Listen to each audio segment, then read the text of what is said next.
Hello friends, मैं अजय कुमार आपका अपने यूट्यूब चैनल मैथ मेमोरी में स्वागत करता हूं। और आज के इस वीडियो में हम लोग पढ़ेंगे कक्षा 10वीं की जो एनसीईआरटी पैटर्न पर आधारित बुक है उसकी प्रश्नावली 1.2। 1.2 में जो भी सवाल दिया होगा उसका हम लोग हल देखेंगे। ठीक, इसमें आइए देखते हैं पहला सवाल क्या दे रखा है प्रश्नावली कि निम्नलिखित संख्याओं को अभाज्य गुणनखंडों के गुणनफल के रूप में व्यक्त कीजिए। जैसे इसमें कितना 5 सवाल दे रखा है, पहले में 5 सवाल दे रखा है जिसको कि अभाज्य गुणनखंडों के रूप में व्यक्त करना है। तो यहाँ पर दे रखा है पहला वाला सवाल ऐसे करके कि 140 का अभाज्य गुणनखंड ज्ञात कीजिए, का अभाज्य गुणनखंड ज्ञात कीजिए। ठीक, ज्ञात कीजिए। तो 140 का अभाज्य गुणनखंड ज्ञात करना है। तो अभाज्य मतलब कि अभाज्य संख्याएं क्या होती हैं इसको जानना पड़ेगा। तो अभाज्य संख्याएं वे संख्याएं होती हैं जो एक और स्वयं के अतिरिक्त किसी दूसरी संख्या से न कटें। तो 140 के जितने भी फैक्टर होंगे उसमें ऐसी ही संख्याएं सम्मिलित होनी चाहिए। ठीक, तो 140 का फैक्टर करते हैं, 140 का फैक्टर करते हैं तो देखते हैं 2 से काटेंगे, 2 सते 14 जीरो होगा, और फिर 2 से काटेंगे तो 2 तिहाई 6 और फिर 2 बचे 10, फिर 5 से काट देते हैं तो 5 सते 35 और फिर 7 से काटेंगे तो 7 एकम 7। तो यहाँ पर लिख देंगे कि 140 के अभाज्य गुणनखंडों की संख्या या अभाज्य गुणनखंड के अभाज्य गुणनखंड। ठीक, तो 140 के अभाज्य गुणनखंड यहाँ पर आ चुके हैं। तो 2 गुणे 5 गुणे 7। तो यहाँ पर 2 कितनी बार है, 2 बार है, तो 2 का स्क्वायर कर देंगे और फिर 5 गुणे 7। ये 140 का अभाज्य गुणनखंड हो गया। ठीक, आइए दूसरा सवाल देखते हैं कि इसमें दूसरा सवाल क्या दे रखा है। दूसरा सवाल क्या दे रखा है, ठीक, दूसरा सवाल दे रखा है, दूसरा सवाल 156 का अभाज्य गुणनखंड ज्ञात करना है। 156, तो 156 का अभाज्य गुणनखंड ऐसे ही सेम ज्ञात करें। हाँ, तो चलिए यहाँ पर देखते हैं 156 का अभाज्य गुणनखंड ज्ञात कीजिए। ये दे रखा है दूसरा सवाल। तो दूसरा सवाल 156 का ऐसे करते हैं। ठीक, 2 से काटेंगे तो 2 सते 14 फिर 2 अठे 16। ठीक, यहाँ पर फिर 2 से काटेंगे, 8 है, जिस संख्या के अंत में 0 1 0 2 4 6 8 हो तो वो संख्या क्या होती है, दूसरी 22 होती है। तो इसको 2 से काटेंगे, 2 तिहाई 6 और 2 नवा 18। फिर 3 से काटेंगे तो 3 एकम 3 3 त्रिके 9। फिर 13 अभाज्य संख्या, तो 13 को 13 से ही काट देंगे। तो यहाँ पर देखते हैं कि 156 के अभाज्य गुणनखंडों की संख्या, अभाज्य गुणनखंडों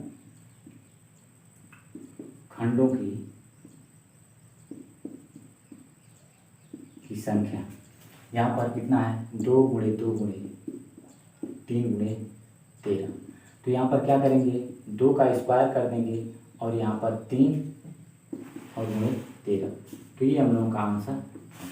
ठीक, अब ऐसे ही यहाँ पर तीसरा सवाल दे रखा है 3825 का। ठीक, इसको मिटा देते हैं दोस्तों और यहाँ पर देखते हैं तीसरा सवाल। तीसरा सवाल, इसमें कई सवाल हल करने हैं तो थोड़ा स्पीड में हल करना पड़ेगा हम लोगों को। ठीक, तो यहाँ पर दे दिया है 3825 का अभाज्य गुणनखंड ज्ञात कीजिए। तो यहाँ पे 3825 का करते हैं अभाज्य गुणनखंड।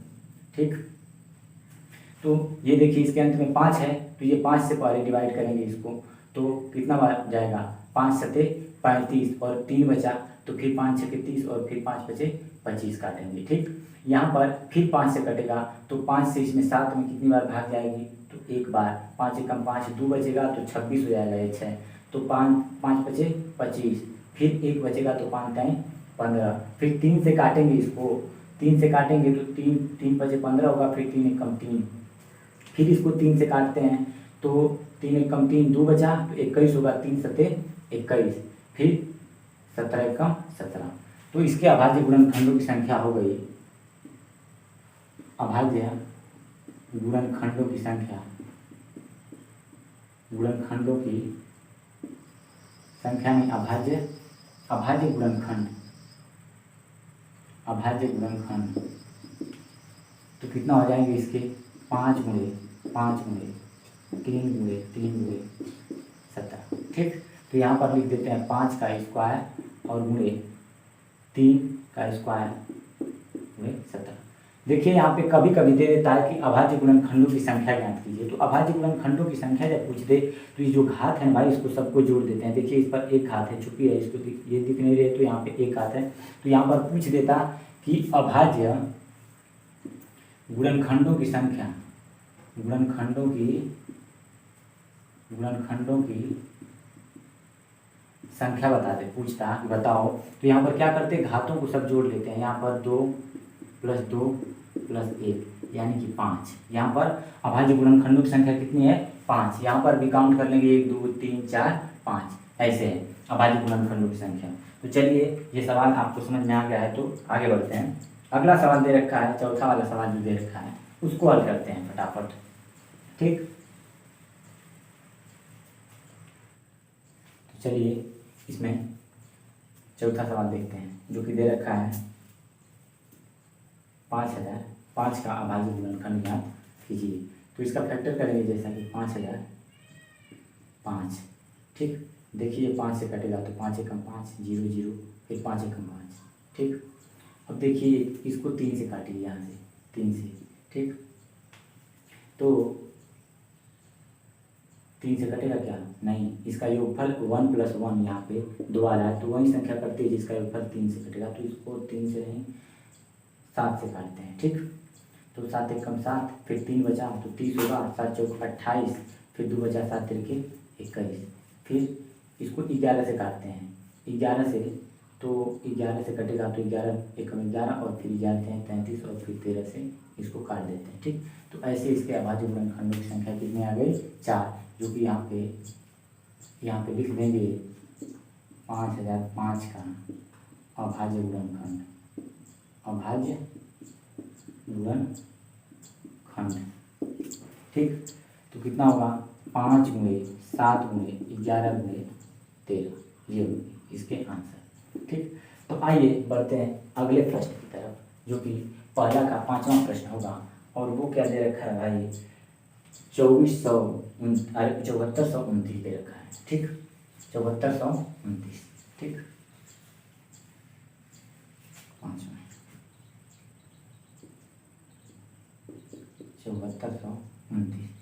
7429 का अभाज्य गुणनखंड ज्ञात करते हैं।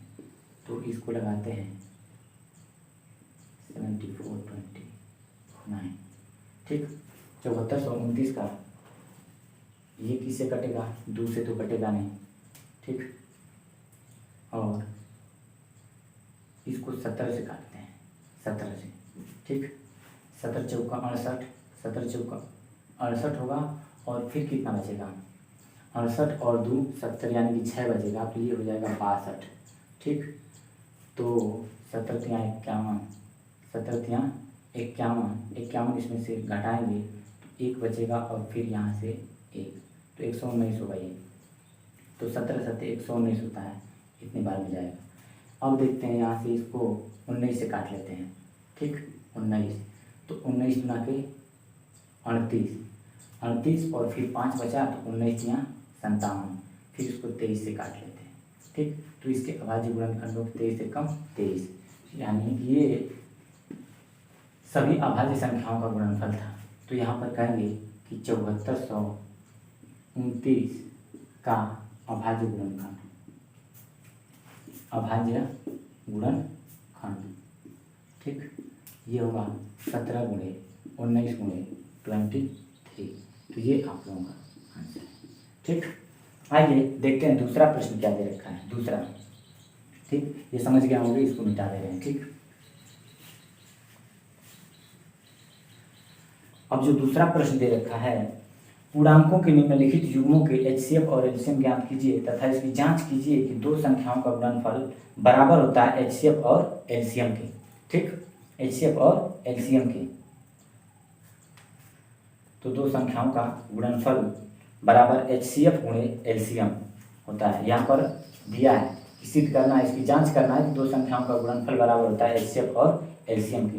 तो आइए इसमें से कोई एक सवाल हल करते हैं और उसी सवाल के आधार पर शेष जो सवाल होंगे वो आप लोग हल करिएगा और चेक करिएगा कि आप सही लगा पा रहे हैं कि नहीं। ठीक, तो इसमें से एक सवाल मैं हल करता हूं जो कि दूसरा का पहला सवाल होगा, जो दे दिया है कि 26 और 91 का एचसीएफ भी ज्ञात करना है और एलसीएम भी ज्ञात करना है, और इसके साथ ही जांच करना है कि क्या 26 और 91 का गुणनफल इसके एचसीएफ और एलसीएम के बराबर है। तो अगर मान लें कि यहाँ पर 26 को मान लें n1, यानी कि ये पहली संख्या है 26, ठीक, और इसका फैक्टर कर लेते हैं। तो इसका फैक्टर करेंगे 26 का, तो 13 गुना के 26 यानी 2 गुणे कितना होगा 13, ठीक, और 91 को मान लें n2, 91, तो ये देखिए कितना होगा 13 सते 91, तो 7 गुणे इसको लिख सकते हैं 13 सते 91। अब यहाँ पर इसका एचसीएफ फाइंड करना पड़ा। एचसीएफ का मतलब महत्तम समापवर्तक यानी मौसा। तो इन दोनों संख्याओं में मौसा वही संख्या होगी जो दोनों संख्याओं में कॉमन होगी। तो देखिए 13 कॉमन है, तो 13 हमारी एचसीएफ है, ठीक। और एलसीएम की बात करते हैं। एलसीएम की बात करेंगे तो यहाँ पर होगा 2 गुणे 7 गुणे 13 दोनों में मिल रहा है, तो उसको एक बार लेंगे और 2 को और 7 को लेंगे, ठीक ना। तो ये कितना आ जाएगा, यानी 13 सते 91, 2 गुणे 91 लिख देंगे इसको, यानी कि 2 1 कम 2 और 2 9 18, 182 आया ये एलसीएम। अब इसको जांच कर लेते हैं कि क्या दोनों संख्याओं का गुणनफल यानी n1 गुणे n2 बराबर है क्या एचसीएफ और एलसीएम के। इसी की जांच करना चाहिए, ठीक। और यह एक फार्मूला भी होता है। तो यहाँ पे n1 इंटू n2, तो यहाँ पे रखेंगे 26 गुणे 91 बराबर एचसीएफ कितना आया था 13, एलसीएम कितना आया था 182, ठीक, 182, ठीक।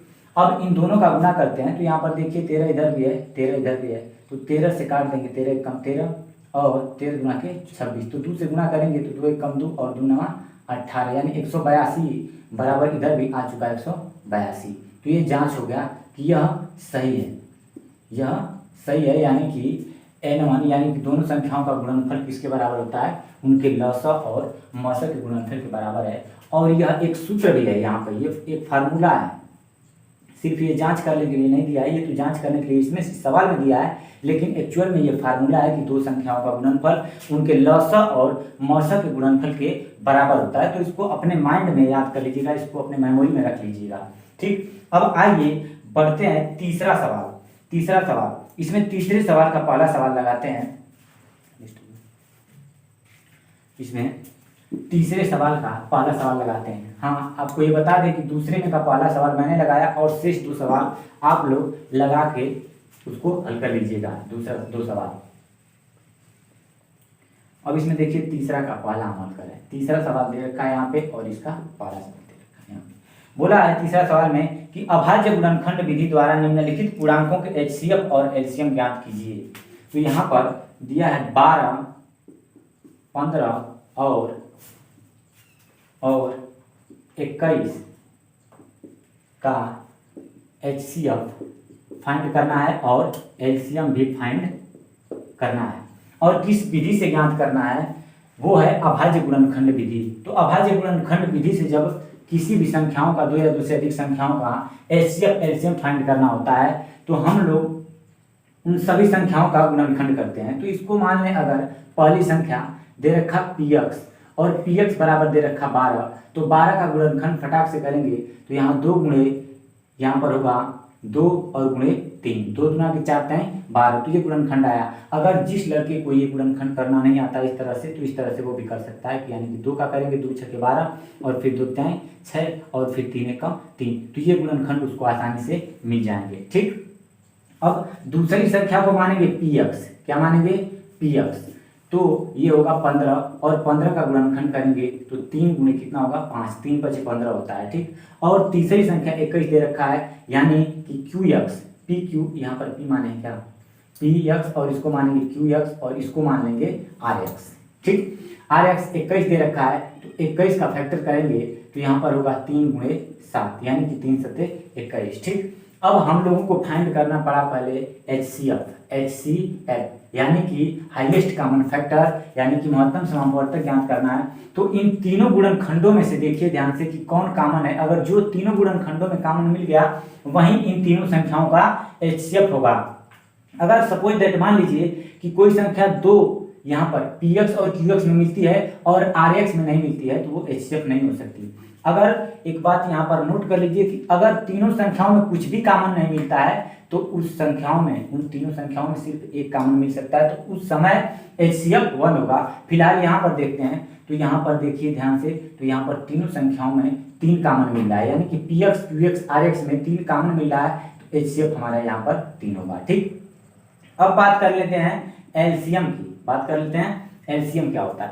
तो एलसीएम में एलसीएम ज्ञात करने के लिए आपको बता दें कि यहाँ पर संख्याओं को घात के रूप में व्यक्त कर लेंगे। तो यहाँ पर 2 के पावर 2 कितने बार है, 2 बार, तो 2 के पावर 2 लिख देंगे और गुणे 3 यहाँ पर, तो 3 के पावर 1 है और गुणे 5 के पावर 1 है और यहाँ पर 3 के पावर 1 है गुणे 7 के पावर 1 है। ठीक, इतना समझ गए होंगे।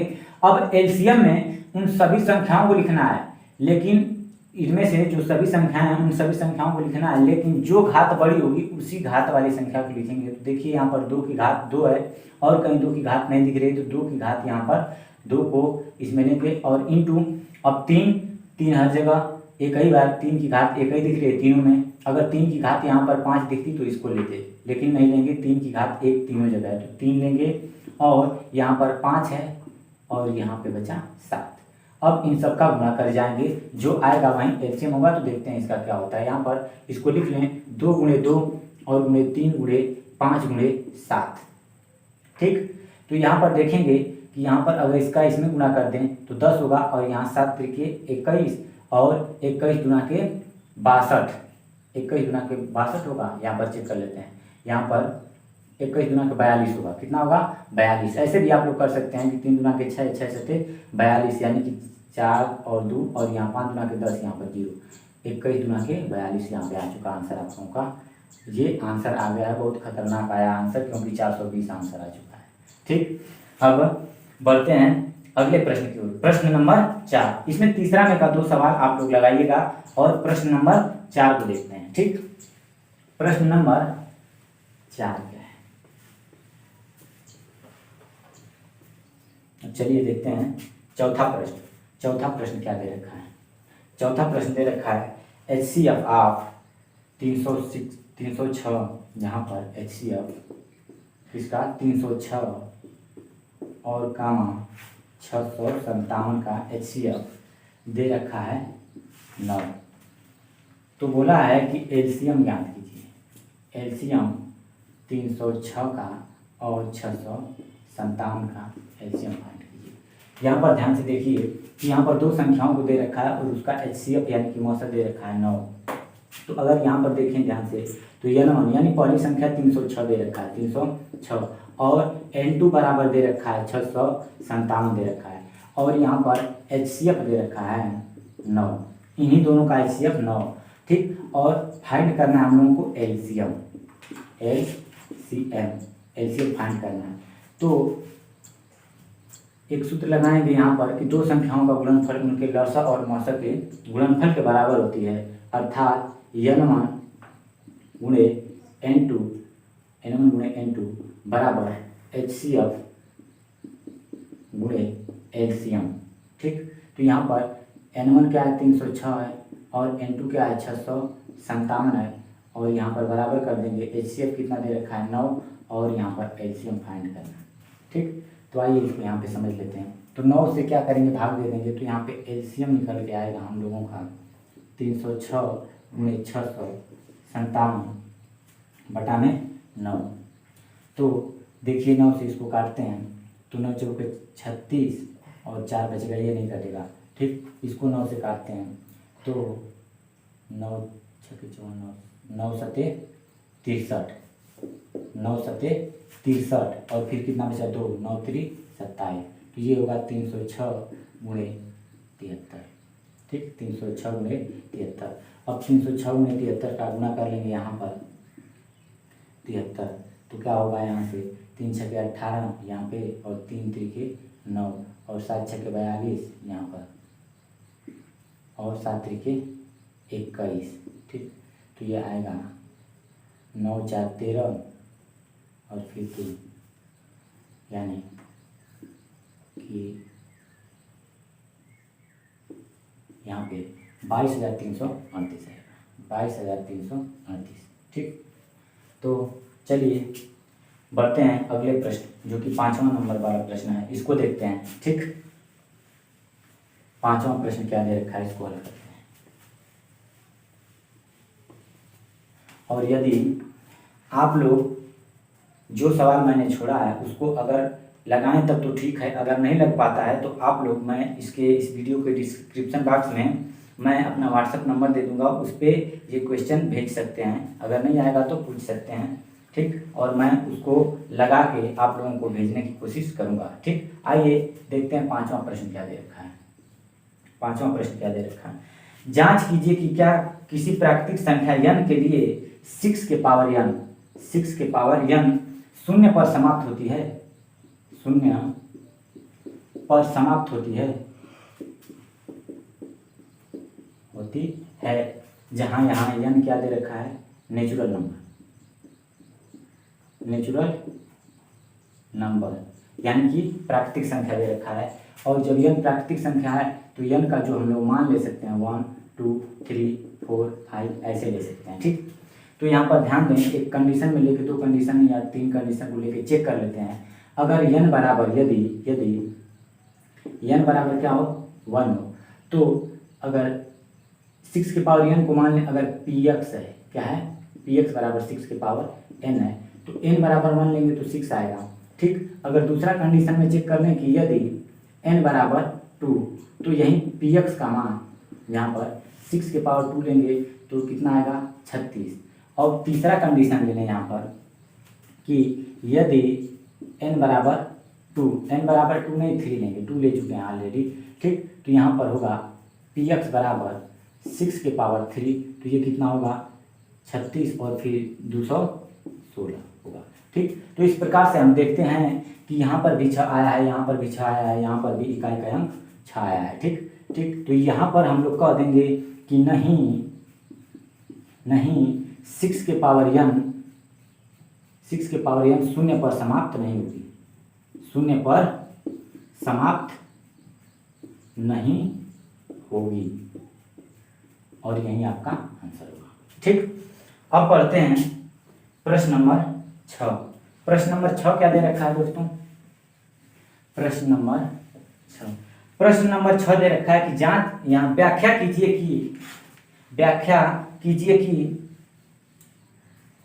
7 गुणे 11 गुणे 13 प्लस 13 और 7 गुणे 6 गुणे 5 गुणे 4 गुणे 3 गुणे 2 गुणे 1 प्लस 5 भाज्य संख्याएं हैं।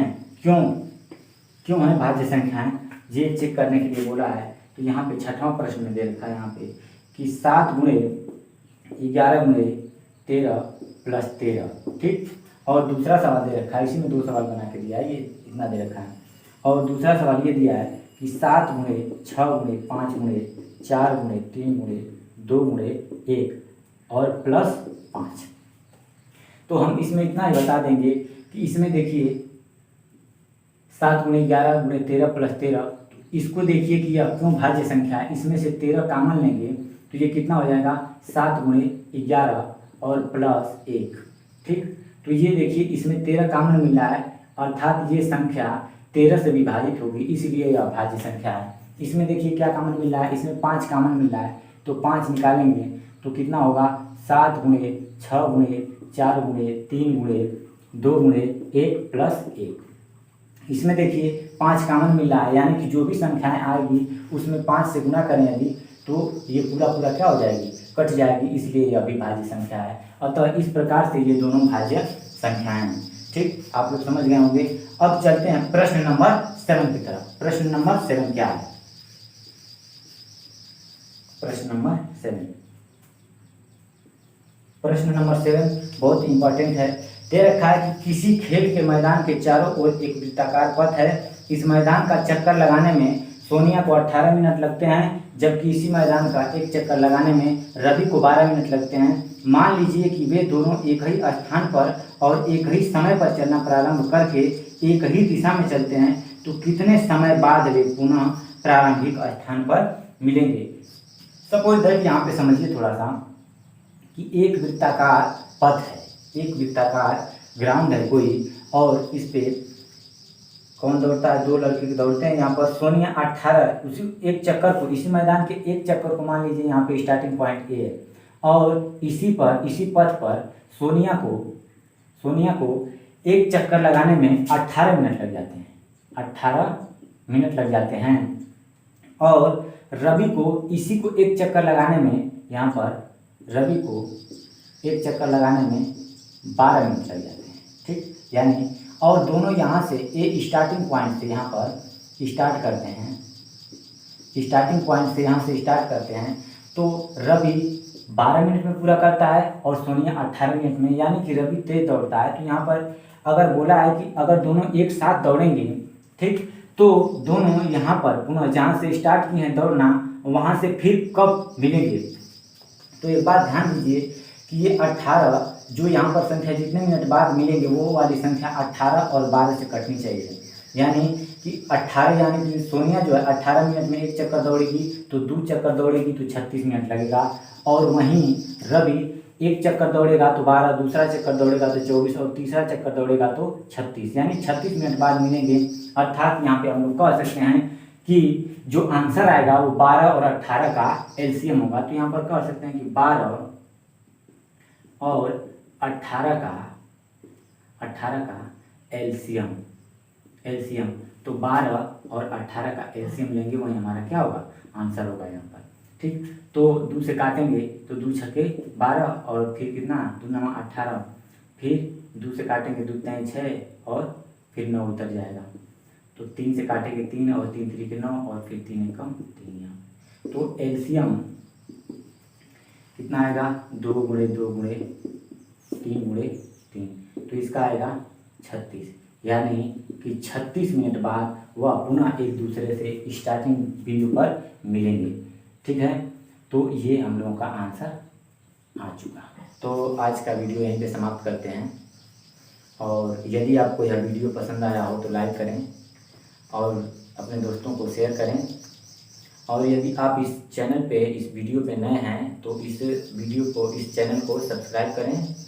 और यह वीडियो देखने के लिए धन्यवाद। फिर मिलते हैं अगले वीडियो में।